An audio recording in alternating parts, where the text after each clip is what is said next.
എന്റെ അമ്മ എന്നോട് പറഞ്ഞപ്പോഴാണ് എനിക്കൊരു കാര്യം മനസ്സിലായത്. എനിക്ക് കല്യാണം കഴിക്കാൻ പ്രായമായെന്ന്. അപ്പൊ അമ്മ എന്നോട് പറഞ്ഞു പൊന്നുമോൻ തന്നെ ഒരു പെൺകുട്ടിയെ കണ്ടുപിടിക്കാൻ. അങ്ങനെ ഈ പൊന്നുമോൻ കണ്ടുപിടിച്ച പെണ്ണാണ് ഈ നിൽക്കുന്ന പെൺകുട്ടി. അത് നിങ്ങൾ മാത്രം അങ്ങ് തീരുമാനിച്ചാ മതിയോ? എന്റെ ഗാഥ ഞാൻ എന്റെ ഹൃദയം തുറന്ന് നിന്നെ കാണിച്ചിട്ട്. എനിക്കറിയാം നിനക്ക് എന്നെ ഇഷ്ടമാണെന്ന്. അത് തുറന്ന് പറയാൻ എന്താ ഇത്ര മടി? തുറന്നു പറയൂ, ഹൃദയം തുറന്ന് മനസ്സ് തുറന്ന് എന്നെ ഇഷ്ടമാണെന്നുള്ള കാര്യം ഒന്നും മടിക്കാതെ തുറന്നു പറയൂ. തുറന്നു പറയാൻ എനിക്ക് മടിയൊന്നുമില്ല. പിന്നെന്താ? പിന്നെ നിങ്ങൾ പറയാൻ എനിക്കൊരു അവസരം തരണ്ടേ? ഓ അങ്ങനെ.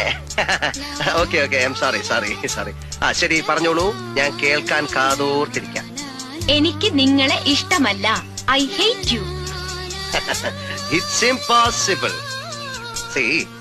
ഇത്രയും സുന്ദരനായ സൽസ്വഭാവ